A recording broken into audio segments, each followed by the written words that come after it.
तर आजची आपली पुढची रेसिपी आहे अंडा करी. तर अतिशय टेस्टी अशी ही भाजी आहे. लहानांपासून मोठ्यांना आवडेल अशी ही भाजी आहे. तर व्हिडिओ जो आहे तो तुम्ही पूर्ण पहा.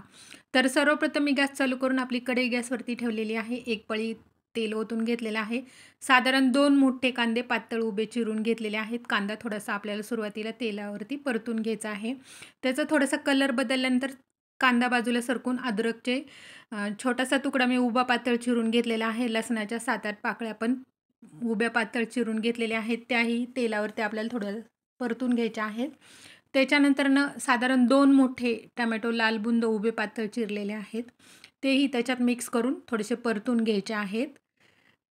त्याच्यानंतर अर्धा चमचा हळद टाकणार आहे. 1 चमचा धनापूड टाकणार आहे.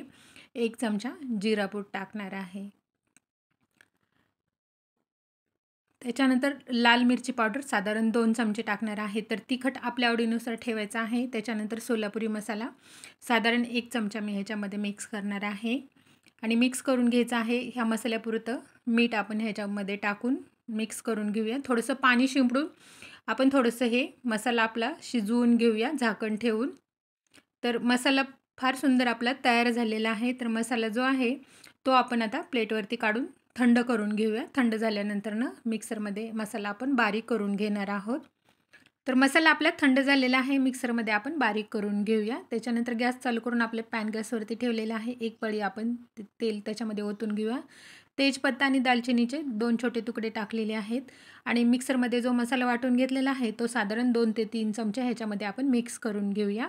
तर मसाला आपण परतून घेतल्यानंतर ह्याच्यामध्ये मी कोमट पाणी मिक्स करणार आहे. साधारण 1 ते 1.5 वाटी. तर ग्रेव्ही आपल्या आवडीनुसार ठेवायची आहे. 4 अंडे उकडून घेतलेले आहेत आणि व्यवस्थित मिक्स करून घ्यायचं आहे आणि उकळी आल्यानंतर ना आपण ह्याच्यामध्ये अंडे सोडून घेऊया.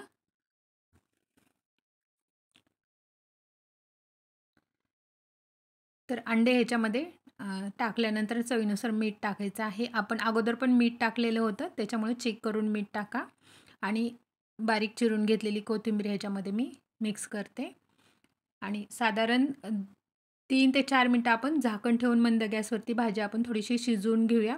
तर अतिशय टेस्टी अशी ही भाजी तयार झालेली आहे.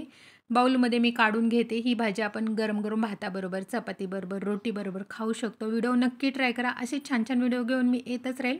मस्त खा, स्वस्त राहा. माझा व्हिडिओ पाहिल्याबद्दल धन्यवाद.